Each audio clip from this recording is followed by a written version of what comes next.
Hello everyone, my self Aman Kumar Singh. और इस video में हम अपना फर्स्ट इंटरव्यू एक्सपीरियंस शेयर करेंगे। बेशक इंसान अपना फर्स्ट इंटरव्यू क्रैक करता है और फर्स्ट ऑफर लेटर मिलता है तो वाकई में वो काफ़ी स्पेशल डे रहता है। ये है मेरा फर्स्ट ऑफर लेटर। जैसे जूनियर्स मुझसे पूछ रहे थे कि प्रोसेस क्या था और क्वेश्चंस क्या थे, जो कि मुझे लगता है कि जूनियर्स के लिए सबसे ज़्यादा इम्पोर्टेंट है। तो प्रोसेस बता देना चाहूँगा। सबसे पहले एप्टीट्यूड राउंड हुआ, फिर कोडिंग था और फिर इंटरव्यू था। तो एप्टीट्यूड में बेसिकली न्यूमेरिकल एबिलिटी थी और रीजनिंग था, और इंग्लिश वर्बल्स के थोड़े बहुत क्वेश्चन थे। और फिर पहले सबसे पहले एप्टीट्यूड राउंड क्लियर हुआ। फिर एप्टीट्यूड के बाद कोडिंग था। कोडिंग में दो क्वेश्चंस थे। पहला क्वेश्चन तो इजी था, वो एरे बेस्ड था और एरे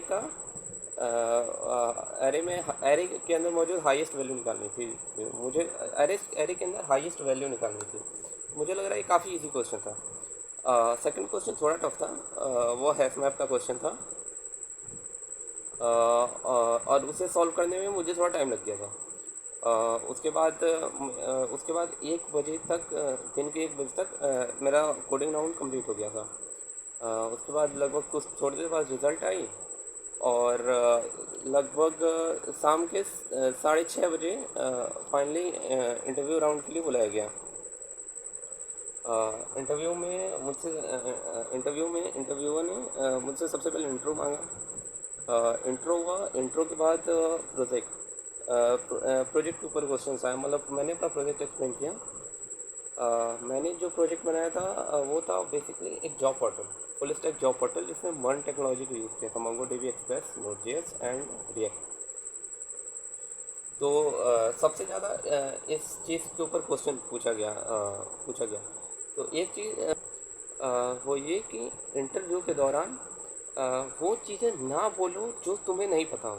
अगर जैसे कोई चीज़ एक्सप्लेन कर रहे हो तो सिर्फ उन्हीं चीज़ का इस्तेमाल करो जिसमें तुम्हें पता हो। जैसे कि इंटरव्यूअर जब तुम्हें तुरंत तुमसे क्रॉस क्वेश्चन करें तो फिर तुम उस चीज़ को एक्सप्लेन कर सको। तो इंट्रो के दौरान ही मैंने कुछ ऐसी चीज़ें एक्सप्लेन कर दी, जो ऐसी मतलब टर्म्स यूज़ किए जो मुझे पता थी। जैसे कि मैंने प्रोजेक्ट की तरफ थोड़ा एम्फासाइज़ किया। जावा वर्ड यूज़ किया, मतलब एक्सप्लेन किया कि मैं प्रोग्रामिंग लैंग्वेज जैसे जावा में काफ़ी अच्छा हूँ। और कुछ ऊप्स नाम के कॉन्सेप्ट का भी यूज़ कर लिया ताकि अगर मुझसे क्रॉस क्वेश्चन आए तो मैं उसको एक्सप्लेन कर सकूँ और इंटरव्यू को अपने अकॉर्डिंग ले जा सकूँ। उसके बाद मैंने प्रोजेक्ट एक्सप्लेन किया अपना।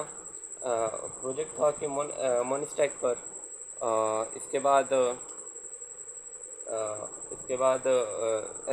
बाद मुझसे एक सर ने मुझसे एक एसक्यूएल क्वेरी लिखवाई। और हाँ, मैंने वो एसक्यूएल क्वेरी लिख दी थी। एक रिसोर्स मैं शेयर करना चाहूँगा। अगर एसक्यूएल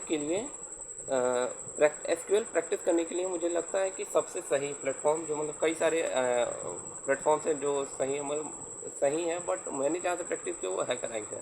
मुझे लगता है बिगिनर्स के लिए एसक्यूएल प्रैक्टिस करने के लिए हैकर रैंक ये वन ऑफ द मतलब बेस्ट प्लेटफॉर्म्स है। एसक्यूएल क्वेरी लिखवाई इंटरव्यू के दौरान। एसक्यूएल क्वेरी उसके बाद से सर ने मुझसे ये पूछा था कि have you prepared OS. So basically at that time I was little bit confuse at that what I have to speak at that moment, because OS has a big syllabus. So I told sir that I have not brushed up that topic, and then he asked me about the concept of deadlock, and deadlock is an easy concept, and I explained it well. उसके बाद कुछ basic HR questions उन्होंने पूछे और मेरा interview यहाँ ख़त्म हुआ। तो इंटरव्यू में ये एक चीज़ कहना चाहूँगा, इंटरव्यू में कुछ चीज़ें फिक्स हैं, जैसे कि आपका इंट्रो तो मैक्सिमम चांस है कि होना ही होना है। फिर आप अपने रेज्यूमे को तैयार करके जाओ। ये चीज़ काफ़ी इंपॉर्टेंट है। रेज्यूमे मतलब जो भी रेज्यूमे में लिख रहे हो उसको अच्छे से तैयार करके जाओ। उसके बाद जो बेसिक कॉन्सेप्ट्स हैं, या फिर जैसे कि डीएसए के कॉन्सेप्ट्स हो गए, और जो basic core computer science subjects के कॉन्सेप्ट्स हैं, उनको तैयार करके जाओ। अंत में यही कहना चाहूँगा कि और रिसोर्सेज के लिए चैनल से जुड़े रहिए। कुछ पूछना हो तो या तो कमेंट सेक्शन में पूछ सकते हैं, या फिर इंस्टाग्राम आईडी पर पूछ सकते हैं, या फिर ट्विटर आईडी पे। इंस्टाग्राम और ट्विटर आईडी का लिंक मैं वीडियो के डिस्क्रिप्शन में दे दूँगा। चैनल से जुड़े रहिए और भी रिसोर्सेज मिलते रहेंगे। Bye bye.